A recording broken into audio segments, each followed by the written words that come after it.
Por fin lo hemos hecho. Quienes nos conocéis sabéis que llevábamos mucho tiempo queriendo hacer un podcast de carro de combate. Y por fin está aquí.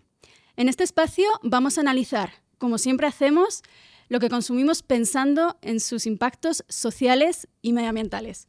Somos Aurora, Raquel y una servidora, Laura. Empezamos.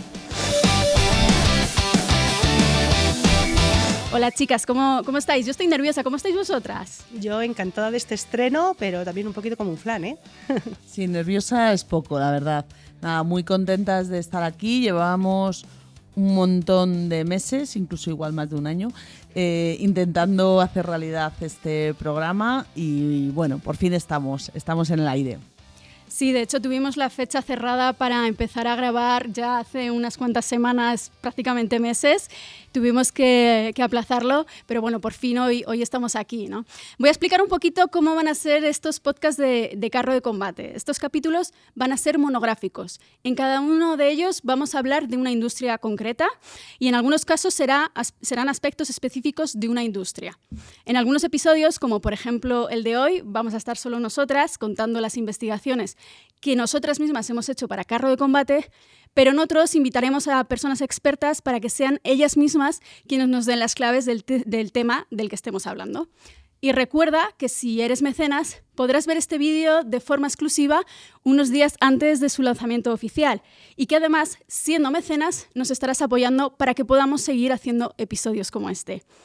Y como no podía ser de otra manera, para este primer podcast vamos a hablar de una de las industrias que más hemos investigado durante los últimos 15 años que llevamos de andadura. No me digas, nadie se va a hacer la idea de cuál es. ¿Igual sector de la moda?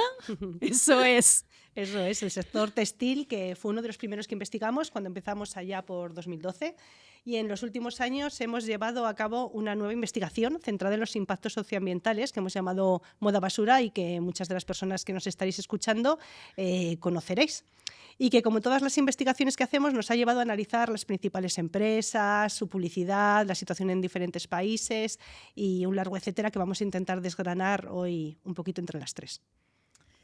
Cada año se producen más de 100.000 millones de prendas de ropa en el mundo. Muchas de ellas apenas se usan unas pocas veces, incluso solo una, en ocasiones ninguna, porque la realidad es que la moda se ha convertido en un producto de usar y tirar. Y detrás de toda esa ropa barata hay impactos que rara vez vemos. Porque cuando hablamos de moda basura, no estamos hablando solo de ropa de mala calidad. Hablamos de todo un modelo industrial basado en producir cada vez más cantidad, cada vez más rápido y cada vez más barato. Y con un único objetivo, que consumamos más sin pensar en las consecuencias. Y este modelo tiene un nombre que todas conocemos, fast fashion o moda rápida.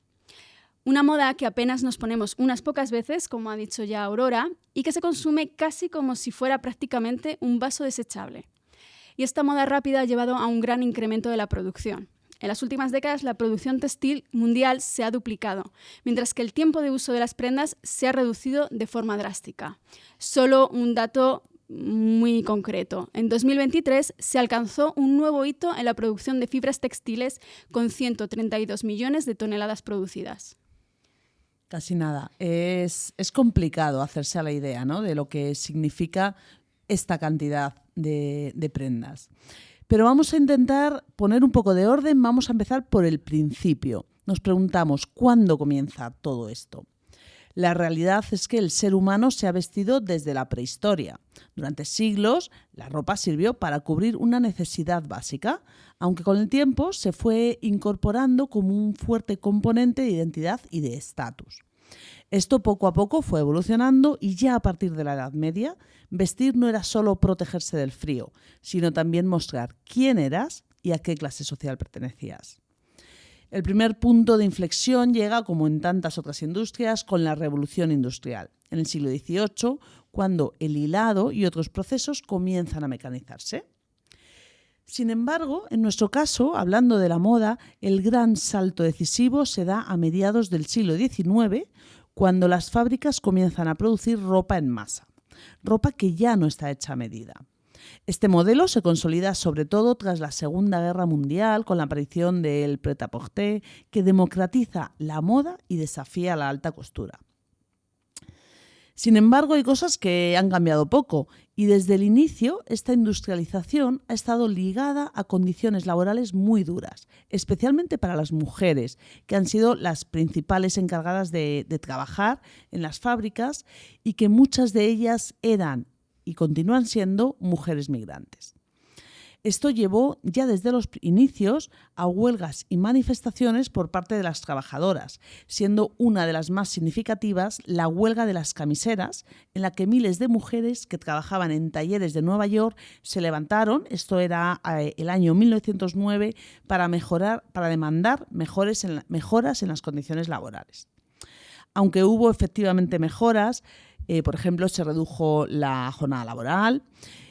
La realidad es que 2 años después, en 1911, 146 trabajadoras, la mayoría mujeres que estaban en la fábrica en ese momento, murieron en el incendio de la fábrica textil Triangle Shirtwaist. Este incidente fue como un punto de inflexión y permitió al menos llevar a la aprobación de nuevas leyes que mejoraron las condiciones de trabajo y de seguridad en las fábricas y que fueron el origen de la instauración del día 8 de marzo como el Día Internacional de las Mujeres. La globalización del sector no es nueva, pero se intensifica a partir de la segunda mitad del siglo XX. Mientras la producción se concentraba en Europa y Estados Unidos, las materias primas procedían del sur global. Con el auge del transporte marítimo en contenedores y el desmantelamiento de las barreras comerciales, la industria acelera su deslocalización. A finales del siglo XX nace el fast fashion. Grandes grupos como Inditex introducen modelos logísticos que cambian por completo el ritmo de la moda, pasando de 2 temporadas al año a colecciones casi semanales, como podemos comprobar en nuestro día a día. En el siglo XXI, las redes sociales llevan esta lógica aún más lejos. Con el ultra fast fashion, empresas como Shein producen y lanzan miles de prendas nuevas cada día. La moda se vuelve, en definitiva, instantánea. Y ahí es donde empieza de verdad el gran problema. Porque la consecuencia de todo esto ha sido una sobreproducción estructural. Fabricamos muchísima más ropa de la que podemos usar. Y esa sobreproducción es el origen de buena parte de los impactos que hemos analizado en Carro de Combate y que vamos a repasar en este podcast. Porque la moda ahora se presenta como algo efímero, ligero o creativo, pero su huella es profundamente material. Consume recursos, energía y trabajo humano a gran escala, y además en muy malas condiciones en muchos casos. Y además es un fenómeno relativamente reciente, porque nunca antes en la historia se había producido ropa a este ritmo ni en estas cantidades. Uno de los impactos más invisibilizados de la industria textil es su enorme huella ambiental. Empecemos por el agua. La producción de fibras, especialmente el algodón, pero también los procesos de teñido y acabado consumen cantidades desorbitadas de agua dulce. Y en muchas regiones del mundo estas fábricas se instalan en zonas con estrés hídrico, compitiendo directamente con las comunidades por el acceso al agua. Además, el problema no es solo cuánto agua se usa, sino en qué condiciones se devuelve al medio. En estas situaciones, los tintes, el uso de productos químicos para darle color o determinadas formas o acabados a las prendas, se convierten los ríos en verdaderas cloacas industriales. Se convierten en lugares que ya no sirven para beber, para regar ni para pescar. De hecho, esto es lo que investigamos, no presencialmente, pero a través de un compañero nuestro en Bangladesh, dentro del especial de moda basura del que os hablábamos antes, para el que contamos con la colaboración del periodista local Muqtadi Rashid, quien nos envió un texto en el que documentaba cómo las fábricas textiles han contaminado el Dhaleswari. Es un río que pasa por las afueras de la capital del país, de Dhaka, en el que se concentran buena parte de los talleres de moda. Allí nuestro compañero habló con las mujeres y hombres que viven en esa zona, con aldeanos locales como Pradep, un pescador que le contaba que ya no podía capturar nada porque el río estaba absolutamente contaminado. Había terminado con toda la población local. De hecho, si queréis, podéis encontrar esta historia en nuestra web, esta y muchas otras que hemos documentado y que han documentado otros periodistas en numerosos lugares del mundo. Y de hecho, esta historia de Muqtadir Rashid es un ejemplo de eso que nosotras siempre llamamos los impactos socioambientales, ¿no? Que nosotras llamamos y que mucha otra gente llama como impactos socioambientales. Y que al final es la idea de que los impactos medioambientales casi siempre vienen asociados a un impacto social en las comunidades donde se asientan estas industrias. Esto que comentaba Aurora, ¿no? De esos ríos que se convierten en auténticas cloacas, donde ya no pueden beber, no pueden pescar y ya se quedan sin medios de vida, ¿no? Y a menudo estos impactos socioambientales han quedado a la sombra de otras realidades como las duras condiciones laborales de las que hablaremos también ahora, ¿no? Pero que por eso en este proyecto de Moda Basura, en esta investigación, quisimos precisamente centrarnos, ¿no? En esa relación entre estos impactos sociales y medioambientales. Vamos a volver a los datos sobre la huella ambiental de la industria, porque a todo esto que estamos contando se suma el auge de las fibras sintéticas derivadas del petróleo. De hecho, las fibras sintéticas suponen ya el 63% de toda la materia prima que utiliza la industria, frente al 23% de las fibras orgánicas. Y esto, entre otros muchos impactos, contribuye a esa contaminación de aguas de la que hablábamos antes.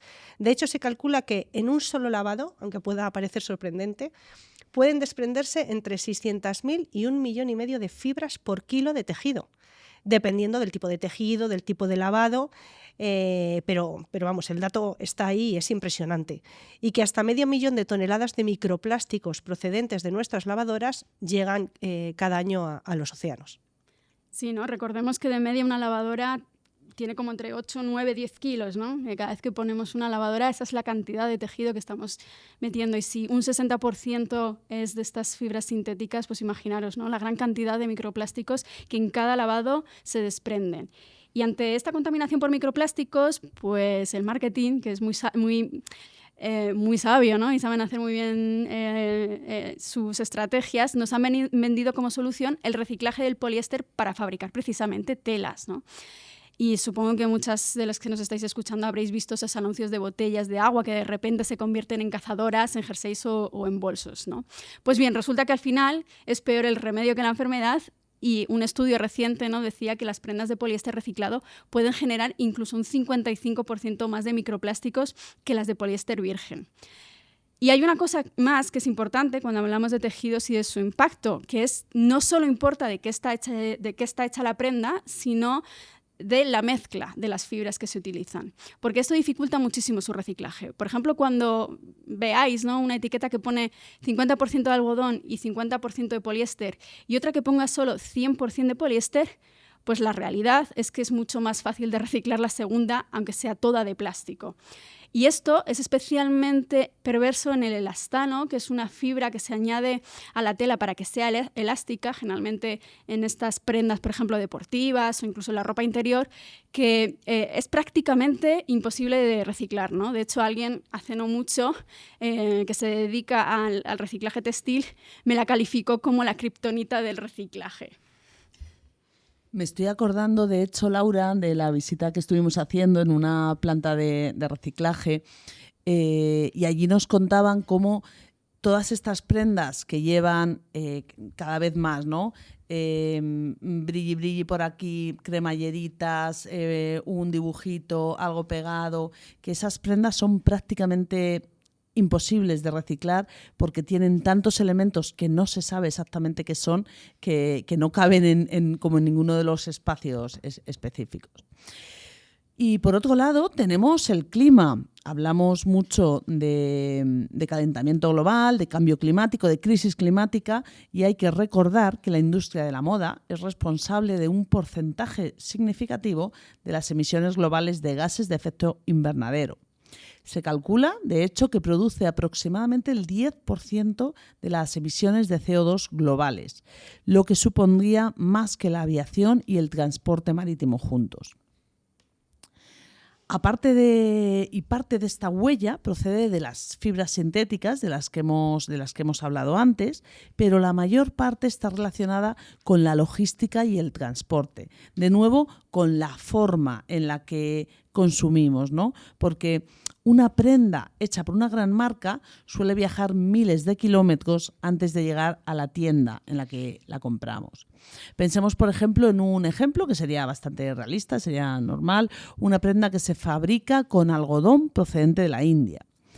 Este algodón probablemente se convertirá en tejido en un país como Pakistán, donde se elabora. Luego viajará a Bangladesh, a las fábricas en las que ya se confecciona la prenda, y finalmente será enviada a España para ser vendida. En total recorrerá entre 14.000 y 17.000 kilómetros. 17.000 kilómetros o incluso más, porque con la competencia de empresas como Shein, cada vez más marcas de moda rápida convencionales se están recurriendo a la logística por avión, alargando así sus largas cadenas ya de por sí. Un ejemplo es el de Inditex, que según una investigación, el gigante de la moda ha establecido su base logística aérea en Zaragoza y buena parte de su producción vuela desde Asia u otros puntos del planeta hasta allí, pero viajan hasta allí para luego ser redistribuidas a otros mercados internacionales. Esto hizo, por ejemplo, que en 2023 las emisiones de la empresa relacionadas con el transporte se incrementasen, de esta empresa con el transporte, un 37%. Quienes nos escuchéis ahora mismo sabed que los enlaces a todas estas investigaciones, reportajes, informes cuyos datos solemos mencionar, los encontraréis en nuestra página web. Con cada podcast tendréis la posibilidad de consultar las fuentes de referencia utilizadas. Continuamos. Sí, queríamos señalar esto porque es verdad que en todos los podcasts estamos hablando de un informe de la universidad aquí, un informe de 2023. No queríamos llenar esto de citas muy largas, así que hemos decidido que en nuestra página web luego colgaremos los textos y ahí irán perfectamente referenciados para que podáis tener el origen un poco de todo lo que contamos. Trazabilidad y transparencia, que eso es por lo que nosotras llevamos tantos años trabajando, ¿no? Y bueno, siguiendo con los impactos de esta industria, no podíamos olvidarnos de los residuos, porque, a ver, todas hemos visto, ¿no? Al final las imágenes del desierto de Atacama llenas de montañas de basura. Pero este no es el único lugar del mundo que se ha llenado de grandes montañas de ropa inutilizada, sino que se necesitan muchísimos vertederos para albergar los 92 millones de toneladas de ropa que se desechan cada año, ya que el 87% de esta ropa realmente nunca es reciclada ni es separada, ¿no? Y acaba siendo directamente incinerada o depositada en estos vertederos. Y en muchos casos esta ropa usada viaja de nuevo hasta países del sur global, supuestamente como donaciones, pero a menudo terminan saturando los mercados locales y convirtiéndose en residuos sin gestionar. Eso es lo que pasa, por ejemplo, en países como Ghana, un país que recibe cada semana 15 millones de prendas usadas, de las que cerca del 40% se consideran invendibles por la mala calidad. De hecho, las importaciones son tan grandes que en la capital del país, Accra, se había creado el centro de ropa de segunda mano más grande del mundo, el llamado mercado de Kantamanto, que por desgracia ardió en enero de 2025 y ahora mismo lo están reconstruyendo. Sí, el problema de las exportaciones a los países del sur global es de una enorme relevancia para estos países. De hecho, ha habido intentos por parte de algunas naciones africanas de negarse a recibir este tipo de comercio, pero las presiones por parte de los países que envían han sido muchas y al final siguen generando allí no solo un coste medioambiental, sino también un coste relacionado con la pérdida de capacidad de crear tu propia industria textil, ¿no? y de avanzar en ella. Como vemos, y como decía Laura al principio, la moda basura tiene un coste ambiental, pero tiene también y siempre va asociado un coste humano. En efecto, la mayor parte de la ropa que vestimos se produce en países del sur global, en condiciones laborales marcadas por salarios bajos, jornadas interminables y una débil protección de derechos.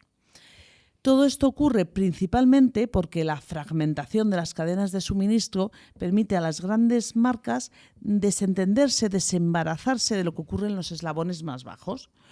Así, cuando sucede una tragedia, las responsabilidades se diluyen, no queda claro quiénes eran los proveedores. Aunque existe la cadena de suministro global, pero hay como ciertos cortocircuitos que hace que nadie termine por hacerse responsable, de tal manera que el sistema no se detiene y continúa. Bueno, iba a decir solamente que la presión por producir más rápido y barato impide mejoras reales en las condiciones del trabajo. Porque lo cierto es que la precariedad no es una excepción, no es algo que encontremos en un país, no es algo que es una condición estructural del modelo. Y esto conecta, por otro lado, con la idea que tenemos de que la moda, la ropa, es algo inocuo. Exactamente, pero si ahondas un poco más en este problema, puedes encontrar hechos como un suceso que fue muy llamativo, que vamos a recordar aquí, el de Rana Plaza, que quizás muchas de las personas que nos estéis escuchando o viendo recordaréis. El Rana Plaza era un edificio situado a las afueras de Dhaka, la capital de Bangladesh, de la que ya hemos hablado. El edificio albergaba varios talleres textiles y el 22 de abril de 2013 apareció con grietas en la estructura, por lo que se recomendó evacuar el edificio. Sin embargo, los dueños de los talleres textiles obligaron a las miles de personas que trabajaban en ellos a entrar y continuar cosiendo, porque a las trabajadoras no se les permitía perder ni un segundo bajo amenazas de reducciones de salario o incluso despidos. El edificio se derrumbó finalmente el día 23 y más de 1.100 personas murieron sepultadas y alrededor de 2.500 resultaron heridas. Se convirtió, de hecho, en el accidente industrial más grave de la historia del sector textil y un símbolo del coste humano brutal que puede tener la moda basura. Sí, de hecho, el desastre del Rana Plaza generó una ola de indignación internacional y durante muchos días, incluso semanas, ocupó las portadas de los principales diarios del mundo, ¿no?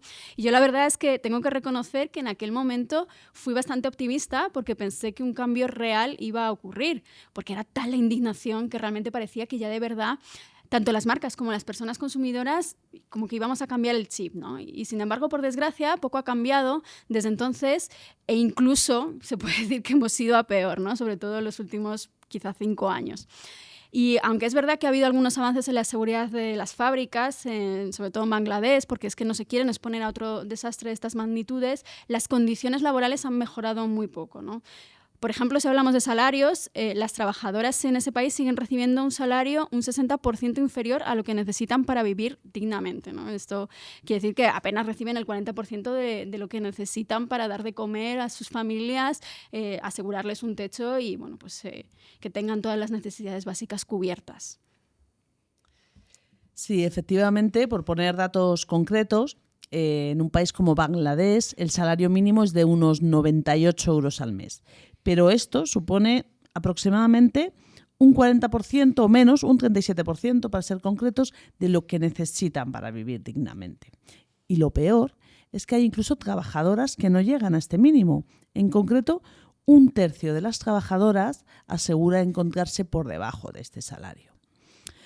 Otro de los casos es el de China, que aunque ya no lo empezamos quizá a separarlo de la producción textil, lo cierto es que sigue siendo el principal exportador mundial y que ahora ha vuelto a empezar a crecer gracias al auge de Shein. Allí el salario mínimo es mucho más alto, son 214 euros al mes, pero de nuevo, debido al nivel de vida del país, esto solo cubre un 37% del salario digno. Además, allí hay numerosos talleres clandestinos, muchos de ellos trabajando para Shein.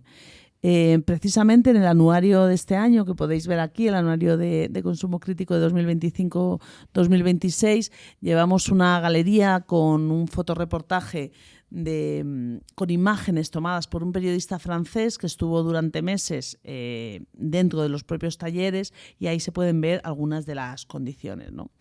Aparte, se han detectado en otros lugares, también en China, numerosos escándalos de uso de trabajadores cercanos a la en condiciones cercanas a la esclavitud como por ejemplo los trabajadores de los campos de algodón de la etnia uigur, que es un grupo minoritario que vive al oeste del país y que al menos desde el año 2014 ha estado sometido a numerosas violaciones de derechos humanos, como el trabajo forzoso que comentaba.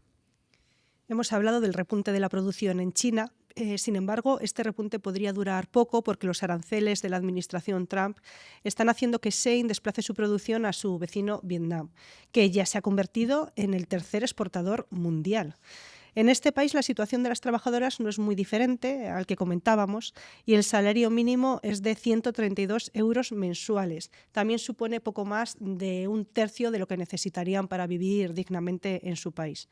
En cuanto a Turquía, que es el cuarto exportador mundial y un país considerado como de producción de proximidad para marcas españolas, el salario mínimo es de 135 euros al mes, lo que supone un 35% de ese salario digno, que se considera digno, ¿no?, para vivir. Además, durante los últimos años se ha documentado la presencia de niños refugiados sirios en los talleres textiles de Turquía. Y estamos dando datos de otras organizaciones que se han publicado en numerosos estudios, pero lo cierto es que, como hemos comentado antes, fueron las investigaciones precisamente sobre la industria textil las primeras que hicimos en Carro de Combate, y en concreto fueron esas condiciones laborales las que primero documentamos en países como Camboya, Brasil, Argentina, y las que realmente dieron inicio a este proyecto, ¿no? Y un poco con esa idea que comentaba antes Aurora, de que no pensásemos que estos son condiciones que ocurren en un único país, sino que realmente es la forma en la que estructuralmente pues trabaja esta industria y muchas otras industrias que hemos documentado después, ¿no? Y durante todas esas investigaciones y con todas esas personas trabajadoras que durante todos estos años hemos hablado, hemos visto que las malas condiciones van mucho más allá de los bajos salarios, ¿no? Pues esas mismas trabajadoras nos han contado, por ejemplo, cómo sus contratos son prácticamente siempre temporales y expiran cada pocos meses, lo que crea una gran incertidumbre para ellas. Nunca saben si les van a volver a renovar el contrato o si van a tener que buscarse otro, ¿no? Y por ello tienen que portarse bien para asegurarse que pueden seguir teniendo un trabajo. Además, tienen una gran presión para terminar las prendas y apenas les dejan ni siquiera ir al baño, ¿no? Sobre todo en los picos de ventas, como por ejemplo las semanas previas al Black Friday o la Navidad. E incluso muchas de ellas sufren abusos físicos por parte de sus empleadores. Además, habréis notado que a lo largo de todo el podcast hemos hablado a menudo en femenino, porque la industria de la moda tiene nombre de mujer, como dice, que me suena esto como eslogan, ¿no? Pero no es porque su consumo, que también se asocia mayoritariamente a la población femenina, sino y sobre todo porque las manos que la hacen posible son casi siempre las de las mujeres. Se estima que de los entre 60 y 75 millones de personas que emplea el sector en el mundo, un 80% son mujeres. La mayoría están en la región de Asia-Pacífico, porque como ya hemos visto, los principales exportadores son los países asiáticos, y en algunos de ellos esta industria es la principal empleadora para las mujeres. Eso es también un tema importante. Las condiciones son muy malas, pero las mujeres no pueden encontrar otras opciones, ¿no? Se estima que en Camboya 1 de cada 5 mujeres trabaja en un taller textil, en Pakistán y Sri Lanka 1 de cada 7 y en Bangladesh y Myanmar 1 de cada 9. En la actualidad, el sector ha comenzado a extenderse también al continente africano, especialmente a países como Marruecos o Etiopía, que son lugares en los que existe una gran preocupación por parte de las organizaciones sociales, pero de los que todavía no hay quizá las investigaciones suficientes. Y bueno, son lugares a los que nos encantaría visitar para conocer qué está sucediendo en los talleres. En el caso de los sueldos que comentábamos, no solo las mujeres cobran salarios que apenas les permiten satisfacer necesidades básicas y llevar una vida digna, sino que a menudo sus jornales son menores a los de sus colegas hombres. La brecha salarial es precisamente importante en Pakistán, donde las mujeres cobran un 48% menos, y en India, donde cobran un 39% menos. Además, están temas como el abuso físico y el acoso sexual ampliamente documentados en la mayoría de los países donde está la industria muy asentada, de los que hemos estado hablando. Y de nuevo en Bangladesh, un estudio sobre la violencia de género en las fábricas encontró que un 76% de las trabajadoras encuestadas habían sufrido violencia de género de forma continuada en los talleres. De ellas, 3 de cada 4 eran víctimas de acoso sexual de forma regular. Los abusos más comunes en las fábricas, según este estudio, eran bofetadas, palizas, patadas. Un 6% reconocía además haber sido víctima de una violación por parte de un superior. La mayoría de los abusos no son denunciados por temor a las represalias. Un 70% de las personas no lo denuncia. Así que es una cuestión bastante apremiante y bastante importante a tener en cuenta. Y muy silenciada, ¿no? Mira que llevamos años documentando todo esto, pero es que los datos te siguen poniendo un poco los pelos de punta, ¿no? Y bueno, como no queremos dejaros así, ¿no? Solo con los malos datos de la industria, en estos podcasts queremos siempre hablar de las alternativas, porque tanto en esta industria, en la industria textil, como en muchas otras, hay muchas personas que se están esforzando en producir con estándares éticos y sostenibles y con cambiar los modelos, ¿no? Y bueno, dentro precisamente, ¿no? del proyecto Moda Basura, nosotras también hemos hecho un esfuerzo por recopilar y documentar algunos de esos esfuerzos. Sí, además hay formas de consumir moda que no tienen por qué implicar comprar nada o comprar nada nuevo.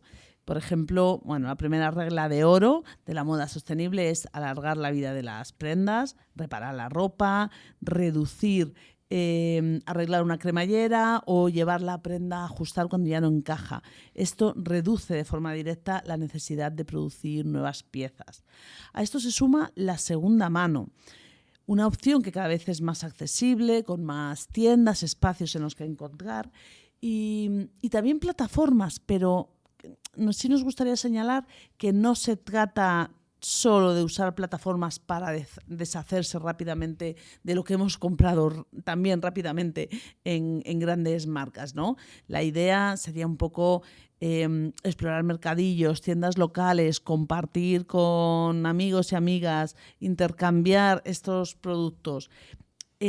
Una lógica que permite compartir el armario, organizar encuentros periódicos, dar segunda vida a prendas que ya no usamos. Y como comentaba Laura antes, pues es clave apoyar marcas responsables. Muchas de ellas están produciendo en España con criterios sociales y medioambientales muy exigentes.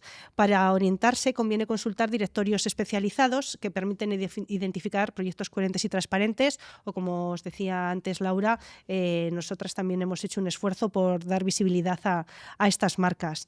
También hay otras opciones como el upcycling, que va un paso más allá del reciclaje y trata de transformar retales o prendas usadas en piezas nuevas. Se trata de escapar un poco de esta dinámica de comprar y tirar, en definitiva. Un ejemplo, por ejemplo, es Planeta Dots, que crea diseños a partir de excedentes textiles y ropa reutilizada y demuestran pues, que es posible generar moda sin seguir alimentando esta rueda que comentábamos de sobreproducción. Porque frente a la moda de usar y tirar, las alternativas existen, solo hay que pues, mirarlas un poco más de cerca, ¿no? Y darles poquito a poco cabida en nuestro día a día. Sí, no, porque hay muchísimas opciones. De hecho, nosotros tenemos el directorio de moda sostenible de marcas, ¿no? que fabrican en España, que podéis encontrar en nuestra web www.carrodecombate.com. Yo voy a dejar también una pequeña recomendación personal para quien quiera aprender un poquito más sobre cómo saber si una marca es sostenible o no y qué preguntas, ¿no? puede hacerse cuando se está planteando si esa marca que tanto le gusta pues, tiene unos estándares éticos y sostenibles, que es una influencer, es que no me gusta mucho la palabra influencer, pero bueno, una chica, ¿no? que se llama Martina Lubián, que tiene un perfil en Instagram, que va analizando marcas bajo distintos parámetros, como por ejemplo el tipo de tejidos que utilizan, la cantidad de prendas o el tipo de marketing que hacen, ¿no? Y yo creo que es un ejercicio pues bastante acertado, ¿no? a la hora de hacerse preguntas sobre estas marcas. Algunas son con un marketing sostenible, otras no, hay un poco de todo, yo creo que es muy interesante, ¿no? Y bueno, pues hasta aquí, ¿no? Ha llegado el primer episodio de este podcast de Carro de Combate, que tanto se ha hecho de rogar, pero que por fin ha llegado.